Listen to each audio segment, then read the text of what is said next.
Thanks for listening to Mike Douglas, Michigan's retirement coach.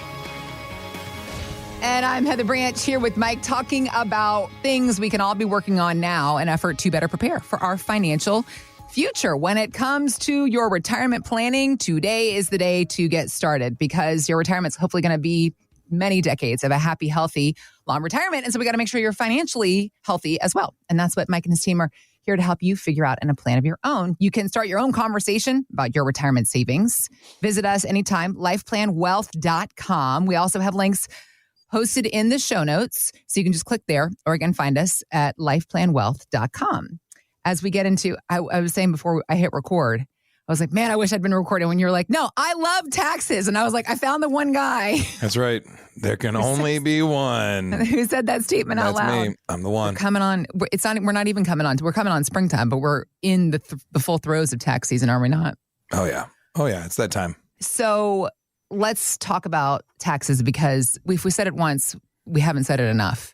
The idea that we as Americans have been taught when it comes to taxes, every year, first quarter of the year, it's time to start talking to our accountants and figuring out what we can save or what we'll have to write to the government come April 15th. However, where you come in, the work you do, is we want to change the mindset, particularly of those getting close to retirement and those saving for retirement, of how we view taxes and how we view our tax planning, because there is so much work that we can do for trying to reduce our taxes in our retirement years. So we are currently enjoying the lowest tax rates we'll ever see in our lifetime, most people believe. And most of that is due to the Trump tax cuts that were passed in 2017.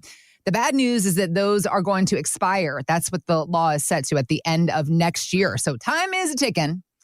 And that is unless, of course, Congress doesn't act to continue those tax cuts. Tax expert Ed Slott tells Morningstar it's an opportune time for an IRA to Roth conversion. Here's what he said. Remember, a lot of your IRA is a debt owed back to the government. Your IRA is an IOU to the IRS. Your IRA is a joint account with Uncle Sam. But here's the difference. With a regular joint account, you generally own half. You have a joint account with Uncle Sam where you don't know what his half will be. That's yet to be determined based on how much money the government needs at the time you take that money out. Now you do know what the rates are. You're in control. Okay, first of all, I love that somebody finally said it. It's much to be determined by the amount of money that the government needs. At because the time of distribution. That's what controls tax laws, right? The government says we need more money, so they raise taxes. Yeah. Well, how many trillions in debt are we? 34.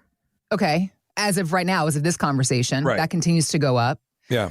So it was, what's interesting is when the Tax and Jobs Act went into effect back in 2018, we were at $20 trillion of debt.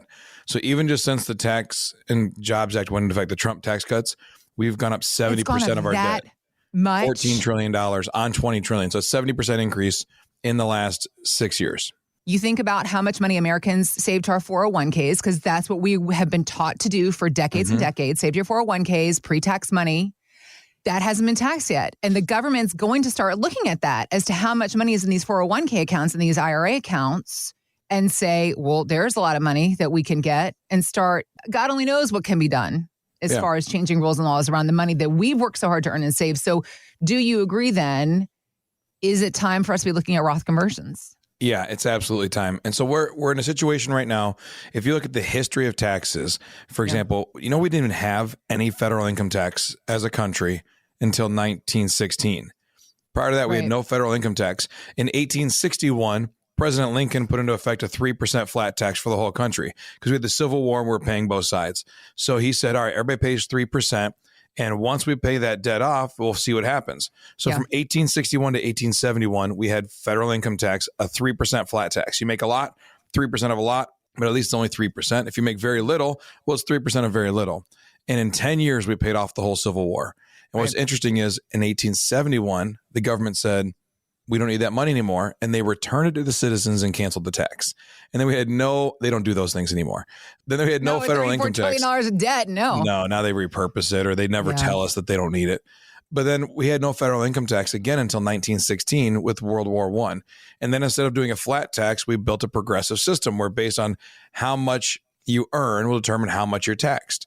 And that's the same system we have today.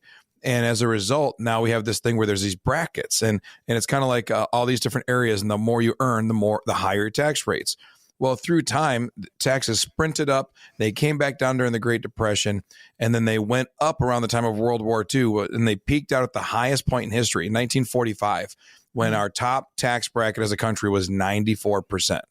94%. And the second one below it was 92%. And you can't even conceive that. I can't even imagine. No, it's crazy. And that's federal. That's not including the state tax. And so now remember, though, with these tax systems, if you land in the 94% bracket, it doesn't mean you're entirely taxed at 94. You tax at each bracket until you fill the bracket up. So it's like I always say it's like one of those water trees where it's a bucket, multiple buckets, and the water overflows in each one.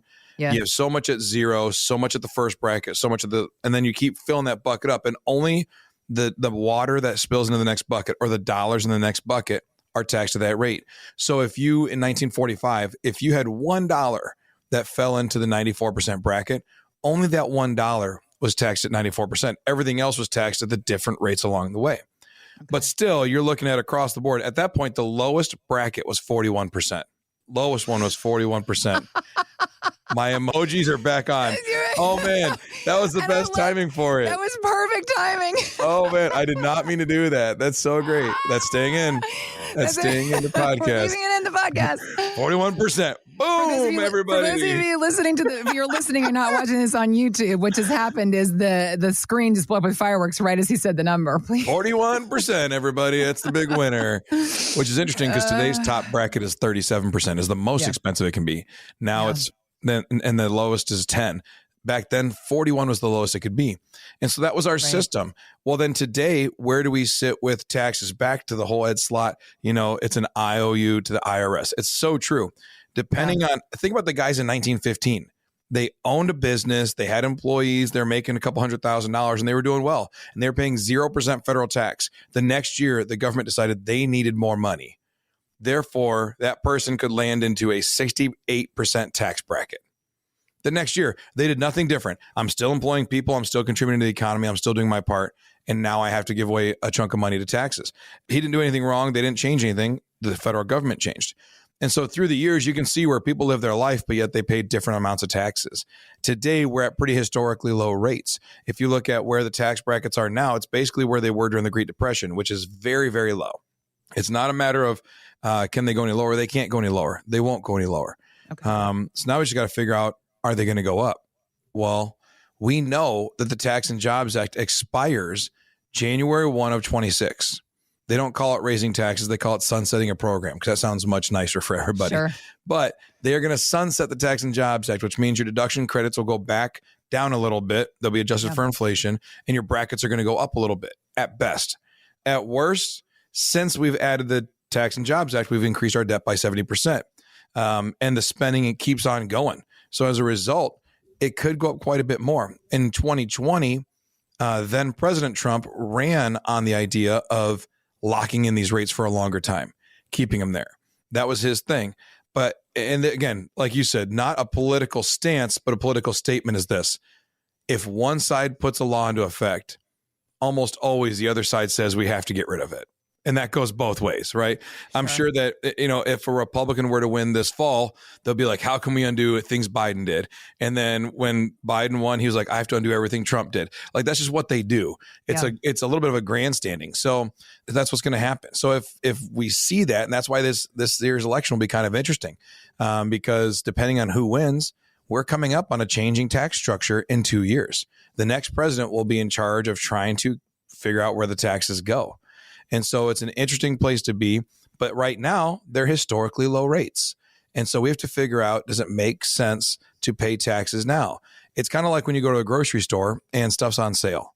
If you go to Walmart, Kroger, we have Meijer here.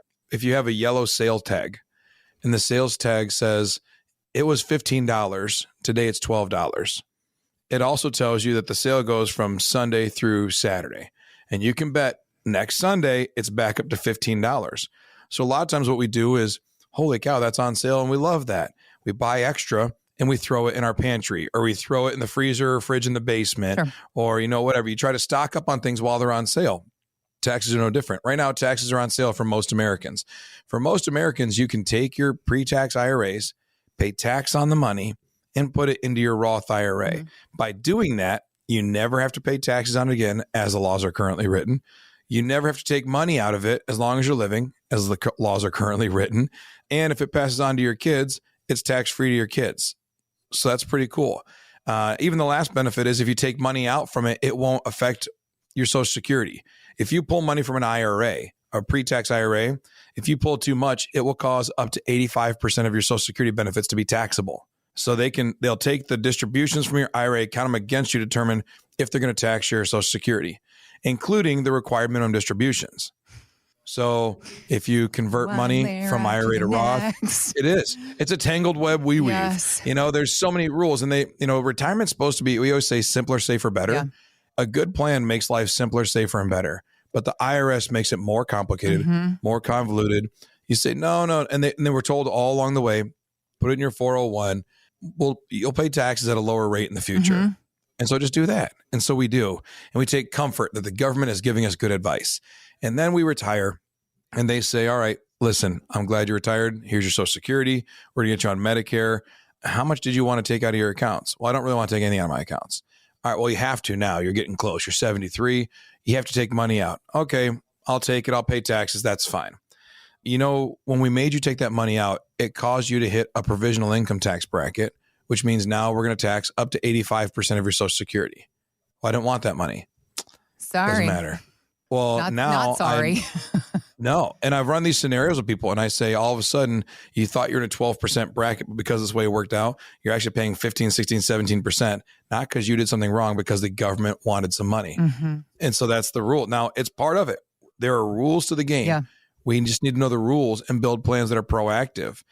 Last summer, I remember sitting with this, she's now a client, but at the time she went through and she goes, I just feel like every year I'm just getting taken. Like every year, she couldn't put her finger on it.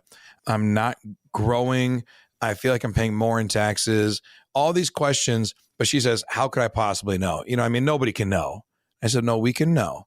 And so we did some research and I showed her. I said, you're pulling from this account. Why are you pulling from this account? Oh, I asked my guy and I said, hey, I need 20 grand. He goes, okay, I'm going to send you 20 grand. And he pulled it from my IRA. Why did he pull it from your IRA? Well, because, at some point I'm going to have to pay taxes on it, so we might as well do it today. I just ran a quick analysis. I said, if we had done 10,000 from your IRA and then done the other 10,000 from your other accounts, you would have paid zero federal income tax because we could have stayed below a threshold. But instead, because he went over to it, all of a sudden we had to trigger this tax. And so there's all these different things, federal income tax on your Social Security, I should say. So because he took the 20 grand out of her IRA, it caused 85% of her Social Security to be taxed as ordinary income. And this was her financial advisor at the time? Yeah. And it's because when she says, well, when we had quite a few talks about this, like there's a difference between a financial advisor and a CFP, a certified financial planner who is trained and educated on taxes, who is trained and educated on estate planning, who's trained and educated on distribution of assets appropriately. Yeah. So if you just have someone who sold you an annuity, someone who does your stocks, and you ask for tax advice, they'll probably tell you, I can't give it to them. I'm not a CPA. I can't give you that advice. Yeah. But then if they are giving you distributions from your assets, that's tax advice. That is saying, if you take from here, it's appropriate, even including taxes versus taken from there. And they're not even trained to do that. So that's one of the biggest issues in retirement planning. You live in the net. You live in what you keep. Yeah. So it's like you can make 100 grand, but if after taxes you make 70 grand, you make 70 grand. That's right. And so in the same way, retirement's no different. It's how do we keep our money? How do we sustain our money? Don't overpay in taxes, but pay when it's appropriate and pay up to certain thresholds and have a tax strategy. That's what CFPs do, is they give you a tax strategy, not just a reactive, okay, well, I guess we got to settle up thought process. The idea of, like you were just pointing out, getting to keep more of your money. You've worked this hard, you've come this far, being able to have more of it in your bank account, obviously goals for all of us. Lifeplanwealth.com. That is where you can go to begin the conversation with Mike and his team. Do you have a tax plan for not just your retirement savings, but for all of the years that you want to live in your retirement with the different income streams you're going to have? That was another conversation I was having with another one of our colleagues, the idea of how your approach to taxes changes when you get into retirement. Because like for me and my husband, we each have one job. We don't have, different things. We each get a W-2. Our tax process is very simple right now. But when we retire, if we have withdrawals from 401ks and we have stock dividends and we have Social Security and we have all these different things coming, it's a different web. Speaking of webs we weave. Mm-hmm. So that I think a lot of probably Americans face that where they just had one W-2 every single year. Taxes were simple. Then you get into retirement and maybe you've got some rental properties, got all these things to give you to build up your income. So now just filing is different, is it not? Oh yeah. I mean, you're just getting hit every different way. And so that's where a financial plan without addressing taxes, it's like coaching two players on a basketball team and saying, I hope the whole team wins. Well, if you have rentals, that's a tax opportunity, but it's also it's a potential liability if you don't do it right. If you're pulling from Social Security, you have your pension, you have your 401ks, you have all these different things. And then you say, well, I'm going to pull this out, do this. Well, how does it affect your Medicare costs? How does it affect that? There's all these things that work together. And I can't imagine, and I say basketball team is probably the wrong example. It's more like being a conductor of a symphony where you have all these pieces and they're all doing separate things. They're all playing different parts, but yet when they come together, it's a beautiful soundtrack. It's not an instrument. It's a musical experience for everybody that you enjoy, because even though they're all doing their different parts, they're all on the same sheet of music, being conducted by the same conductor. At any point you could stop them and they're all on the same measure on the piece of paper, all playing something completely different. That's what a financial advisor is supposed to do. Not just say, listen, I'm just coaching the tubas. Yeah. Everybody else is on their own. Yeah. And all it sounds like do, do, do, do, do. That's it. But instead you have this whole orchestra and you got flutes and violins and they're playing these beautiful lines. And then you have when the low end of the orchestra comes in, you're all those, it all comes together and it's beautiful sound. And it's a soundtrack. It's an experience versus just an instrument. And that's the difference in a solid financial plan, is that it's all these things coming together, looking at everything, addressing the risk, addressing long-term care, addressing life insurance needs, addressing debt, addressing financial budgeting, addressing all these things and saying, all right, we've got a plan for all of them. And we're going to make sure that they work in sync, because it's not just a matter of what stocks do I buy, what mutual funds do I buy, what do I sell. It's not just a matter of how much you pay in taxes. It's not a Social Security filing. It's all of it. Right. And putting it all together in one place. So let's get to work on that. You can visit us, lifeplanwealth.com. There is a button right at the top of the page. Start your retirement roadmap today, because the road to retirement, it can be paved with taxes, but let's work to reduce what you're going to be paying to Uncle Sam, working to help you keep more of your money. We can make it simpler, safer, and better. That's goals. That's goals. Mike and his team are here to help you do just that. Again, lifeplanwealth.com. We also have links posted in the show notes, so you can just click there, or again, visit us anytime, lifeplanwealth.com. Thanks for listening to Michigan's Retirement Coach with Mike Douglas. To learn more, visit lifeplanwealth.com.